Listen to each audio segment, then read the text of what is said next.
एक सपना जिसके लिए उसने सब कुछ छोड़ दिया, एक शपथ जिसके लिए उसने 5 साल डेडिकेट कर दिया, एक लेगेसी जो इंडियन सिनेमा को हमेशा के लिए बदल देगी। ये कहानी है एक इंसान की, एक एक्टर की जो शाय था लेकिन बन गया भारत का सबसे बड़ा सुपरस्टार। फिर सब कुछ बिखर गया, एक्सपेक्टेशंस ने उसे तोड़ दिया, हेल्थ ने धोखा दे दिया, बॉक्स ऑफिस ने रिजेक्ट कर दिया और लोग भूल गए कि वो कौन था। लेकिन ये एंड नहीं है, ये एक रिजरेक्शन की कहानी है। तो तैयार हो जाइए क्योंकि आज हम देखेंगे प्रभास का complete case study, the rise of a rebel, the fall of a superstar और एक लेजेंड का फिर से जन्म। हैदराबाद, अर्ली 2000। फिल्म इंडस्ट्री में एक नया लड़का एंट्री मार रहा था। नाम था प्रभास राजू उपलपाती, लेकिन सब उसे जानते थे एज प्रभास। ये कोई टिपिकल स्टार किड नहीं था। अपने अंकल कृष्णम राजू साउथ के लेजेंडरी एक्टर के भतीजे थे, लेकिन प्रभास डिफरेंट था, शाय, इंट्रोवर्टेड, कैमरा से डर लगता था उसे। 2002 उसकी पहली फिल्म आई ईश्वर। रिस्पॉन्स काफी एवरेज था, लोग कहते थे ये लड़का कुछ खास नहीं है, स्क्रीन प्रेजेंस नहीं है। लेकिन 2004 में सब बदल गया। वर्षम रिलीज हुई, एक रोमांटिक एक्शन फिल्म, और प्रभास ने दिखाया कि वो सिर्फ एक फेस नहीं, वो एक परफॉर्मर है। यंग गर्ल्स का हर्ट थ्रोप बन गया वो। ईयर 2005 छत्रपति आई, डायरेक्टर एस राजामौली की फिल्म। छत्रपति में प्रभास ने पहली बार मास एक्शन हीरो का रोल किया। Shirtless action, powerful dialogues, crowd pleasing moments. Film blockbuster हुई। प्रभास अब सिर्फ रोमांटिक हीरो नहीं, वो एक मास एक्शन स्टार बन गया था। फिर आई बिल्ला 2009 में, तमिल सुपरस्टार रजनीकांत के आइकॉनिक फिल्म का तेलुगु रीमेक। स्टाइलिश, शॉफ, माफिया डॉन का रोल, ये प्रभास का कंप्लीट मेकओवर था। इंडस्ट्री में बात होने लगी, प्रभास किसी भी रोल में फिट हो सकता है, रोमांस, एक्शन, स्टाइलिश रोल्स सब कर सकता है। लेकिन 2012 तक वो सिर्फ तेलुगु सुपरस्टार था, बाकी इंडिया में किसी को पता नहीं था प्रभास कौन है। और फिर एक phone call I S Rajamouli की तरफ से 2013। राजामौली ने प्रभास को बुलाया, एक स्क्रिप्ट सुनाया, एक विजन दिखाया और बोला मुझे तुमसे 5 साल चाहिए, सिर्फ इस एक फिल्म के लिए, कोई दूसरी फिल्म नहीं, कोई डिस्ट्रैक्शन नहीं, तुम रेडी हो? प्रभास उस वक्त तेलुगु सिनेमा का सबसे बैंकेबल स्टार था। वो साल में 2-3 फिल्म कर सकता था, करोड़ कमा सकता था, लेकिन उसने एक पागल डिसीजन लिया, उसने हाँ कहा। 2015 बाहुबली द बिगिनिंग रिलीज हुई और इंडियन सिनेमा हमेशा के लिए बदल गया। ये सिर्फ एक फिल्म नहीं थी, ये एक मूवमेंट था। नॉर्थ इंडिया में तेलुगु फिल्म, कश्मीर से कन्याकुमारी तक हर थिएटर पैक था। फिल्म ने 650 करोड़ वर्ल्ड वाइड कमाया, हाईएस्ट ग्रोसिंग इंडियन फिल्म उस वक्त। लेकिन सबसे बड़ा क्वेश्चन था, कटप्पा ने बाहुबली को क्यों मारा? ये क्वेश्चन 2 साल तक लोगों को सोने नहीं दिया। इंटरनेट पे थ्योरीज, डिबेट्स, मीम्स। बाहुबली एक कल्चरल फिनोमिनन बन गया। साल 2017 बाहुबली 2 द कंक्लूजन आई। ओपनिंग डे थिएटर्स के बाहर राइट्स, टिकट 5,000-10,000 रुपए में ब्लैक में बिक रहे थे। लोग ऑफिस से छुट्टी लेके फिल्म देखने गए। First day 121 crore, first week 540 crore, life time India 1429 crore, world wide 1810 crore. Baahubali 2 ने सब रिकॉर्ड्स तोड़ दिए, इंडिया के हाईएस्ट ग्रॉसिंग फिल्म बन गई और प्रभास वो बन गया इंडिया का पहला true pan India superstar. North में लोग कहते थे ये कौन है, पूरी दुनिया जानती थी, हॉलीवुड तक नोटिस कर रहा था, नेटफ्लिक्स डील्स हो रहे थे। प्रभास अब सिर्फ एक्टर नहीं, वो एक ब्रांड बन गया था। लेकिन जितनी बड़ी हाइट उतनी बड़ी फॉल। सक्सेस के बाद आता है सबसे खतरनाक चीज, एक्सपेक्टेशन। 2019 बाहुबली के 2 साल बाद आई साहो, बजट 350 करोड़, हिंदी, तेलुगु, तमिल सभी लैंग्वेजेस में, मार्किंग प्रभास की official Bollywood entry. Hype astronomical, advance booking records हो रहे थे।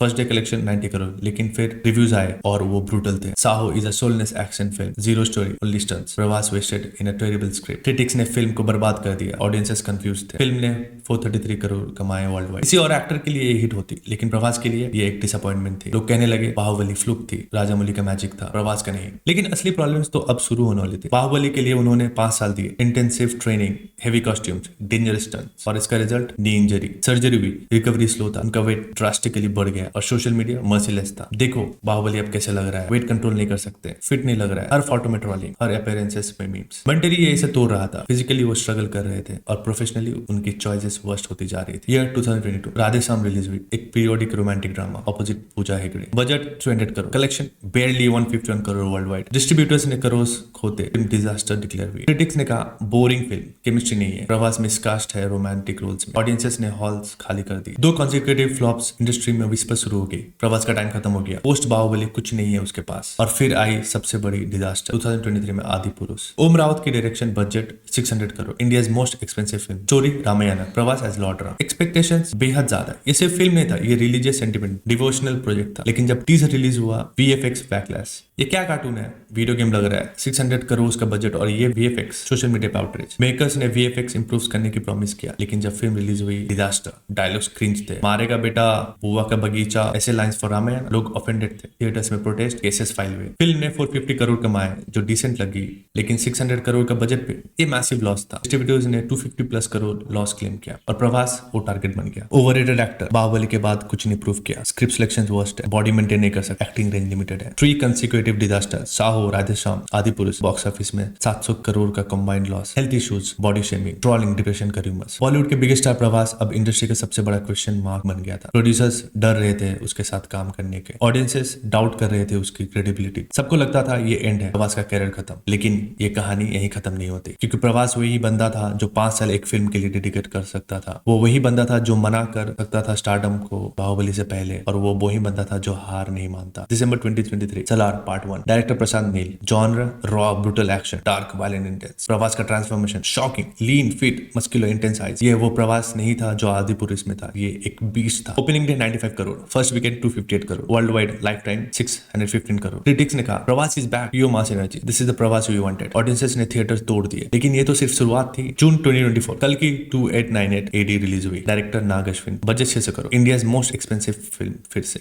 लेकिन इस बार सब कुछ डिफरेंट था। Star cast Amitabh Bachchan, Kamal Haasan, Deepika Padukone. Genre dystopian sci-fi based on Hindi mythology, Mahabharata meets Blade Runner. Expectations sky, क्योंकि आदि पुरुष का ट्रॉमा अभी भी फ्रेश था। अगर ये भी फ्लॉप हुई तो प्रभास फिनिश्ड है। ओपनिंग डे 95 करोड़, सलार का मैच किया। First weekend 555 crore world wide, highest grossing opening weekend in Indian cinema history. Critic stunt, masterpiece, visual spectacle, Prabhas steels the show, India's Avengers moment. World wide total 1055 crore, second highest grossing Indian film of 2024, highest grossing film in Hindi in 2024, beating Hrithik fighter.